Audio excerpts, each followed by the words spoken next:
What's up? This is King Up Rock. I'm over here with a legendary old school pioneer. We're gonna go through some little questions and little details about his history about the dance, and basically we're gonna give you more information about how everybody at the eras of the early 70s, 60s, 70s, and 80s, how it gradually learned from one person to another, and basically where he comes from, the section of Brooklyn, different from other parts of Brooklyn, because everybody from different parts of Brooklyn has their own part of the stories of who they saw and what did they see and what was happening in the neighborhood. So first, I want you to just let them know what's your name and what's the first time you ever saw people rocking. My name is Richard Santiago. My stage name or street name was Brake Eazy. And my first encounter with rocking was natural. I was living in Williamsburg, Brooklyn, New York, and on my block there were the unknown bikers. And growing up, that's why you saw bikers there. So when the bikers would gather together and dance, they would do this fighting dance. For them it was just called rocking or the rock.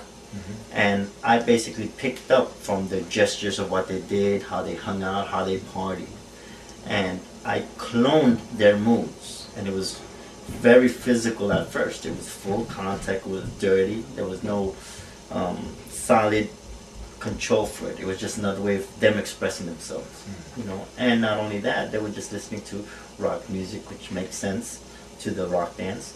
And not only that, but they every now and then when they would jam, they'll be in their cribs, and that's all you heard: rock dance, the rock music. And you heard them every now and then have a little jam session, because a lot of these guys were musicians, so you would hear them play. That's how I came to first looking at that, at the dance. I would like to know, like, after you saw this, what made you want to become a rocker? After you saw these guys dancing, these styles dancing. When I was younger, it was just another dance. I didn't declare myself to be a rocker in the sense that, you know, I was going to associate myself to a crew, because I didn't associate myself to any crew until maybe the late 70s, early 80s, which was the B-boy crew, you know. Prior to that, the rock dance, or what I was doing as a rocker, that means a person who could dance the rock, was just street. Everybody knew how to rock, especially in Brooklyn. Wherever you went, you saw a lot of what we would call nomads, individuals that just knew how to rock, but they were never attached to a rocking group or rocking crew or MCs. You had people that just learned it because it was another dance to express yourself, just like you do salsa. You didn't see tons of salsa groups, but you just saw salsa. Now, when you basically, for the people who saw the rock in the area of Williamsburg, was it clubs or was it a particular place, basically, where a lot of people used to see this? And, you know, what kind of parties did everybody see the rock, people rocking? I think you nailed it. It happened at parties where people would just play all kinds of music. The DJs would come out there and play the music. At that time, you had, for example, a block party, street party, people in the street. People could come in there with their drum sets, their horns, and they'll jam outside. Then everybody that was there, it was moms, dads, children, priests, bikers, gays and straights and stuff, just hanging on the street, listening to music. So when the music that you heard came on for you, you just went off and just went off. If you were salsero and you heard a good rumba coming in and stuff, then your salsa technique just went out raw, street raw. And if you were a rocker and you heard this stuff came on, you saw the more experienced rockers get down and do their stuff. Now at that time, because of a lot of the rocking development, that's where you had to clone other dance moves. So myself being a shorty, I'm like, alright, these guys are dancing, let me get in there too and dance. So I had to learn while I was learning. I don't know if you can understand that. Is that if I went up to somebody and I was taking his head and stepping on it and stuff, the guy would have taken his head, put it back and stuff, but it wouldn't really be his head that I'm stomping. It'll be my own head, because he'll do a flip around and stuff. And people were doing it everywhere. There was times where you can actually go to one of the local clubs We had Williamsburg, which is a movie house. We had also the Commodore, which is another movie house, where people would have a dance contest. Now, it just meant that, a dance contest. Whatever you wanted to do, you can go and do. And that's why you saw guys doing anything from salsa to ballet to playing a musical instrument while dancing, some of the weirdest stuff. And you saw rockers getting down and stuff doing it. So it was common to see that. And anywhere where there was music being played and the music was diverse. It wasn't just one type of music being played all night. Is there any battles you saw back then that you saw or you was in? If you wasn't in, or you saw two crews battling that remind you of like that battle was the battle the best battle I ever saw back then. If you're talking about like rocking battles, yeah, rocking battles. Oh yeah, you saw that all that time. Whenever the bikers would have their gang clubhouse meeting or their powwow, you will see other bikers come in to show brotherhood, because a lot of these gangs, they're all interconnected.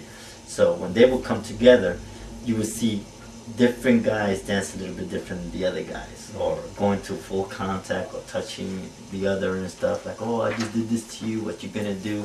But they would take their time and stuff to do the moves. Like, I would get down first, do my stuff, so I can showcase how I was gonna do it, and also showcasing what my patches were and stuff, like from this group and stuff, and let everybody say, yo, I'm number one type. Then another guy would come in and do the same thing. So at first it was like, you go, I go, you go, I go. But then after a while, the best ones were, like, I would say it was probably the music lovers and the Dukes when they really danced together and stuff. Those two cliques were totally different. The Dukes always had problems with the Unknown Bikers, but the Dukes were dancers, much better dancers than the Unknown Bikers. And then there was a group called the Latin Music Lovers that were from the Greengrass section in Williamsburg.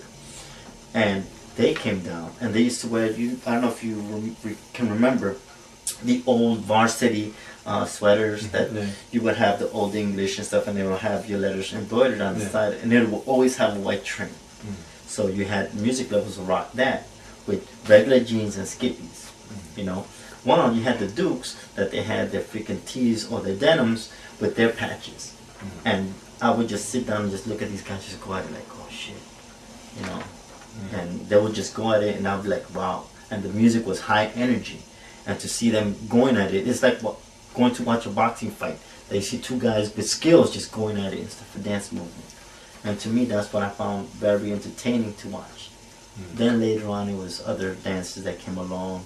When the WAP dance came in, the Weibo dance, the lofting, that was the same type of flow and stuff. So that was one moment that I can recall that was cool. Now for the rocking new generation, we have Easy Rockers in Root Camp.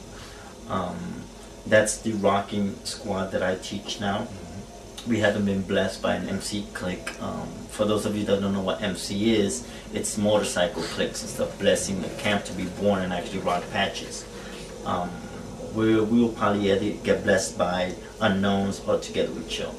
Right now, I am active within the MC camps with Together We Chill, because that's an old rival family that from our Breaking Style crew. And I'm working with them a lot more because they're coming into the game of rocking, and we were there for King Class birthday bash, and that shit was off the hook, off the hook. And then the direction now for what we want the objective to be is to just teach the rock in its truest natural form, to have people understand that it's not what people think is the hip-hop b-boy rocking shuffle down. It's more about being aware about the music, the styles, you know, and it's not about just one camp, because Dynasty is not all about that. It's about we're teaching you guys the correct way. We're not saying that we're the dominant ones. No, there's so many different camps out in Brooklyn, outside of New York City alone, that people are unaware that they're still rocking. And you're not gonna catch rockers in no hip-hop event, no jiggy stuff with this, because these guys got lives, they got their family to take care of, just like the rest of us cats do, you know. And that's it, you know. I want to give love to my family, the new cats coming in, the direction that my new kids learn now is beautiful because they're not going in there as a b-boy crew alone. They're not going in there as a rocking crew alone. I teach them more of how to support each other, show one love, embrace your brother, your sister. It's a whole family thing and stuff.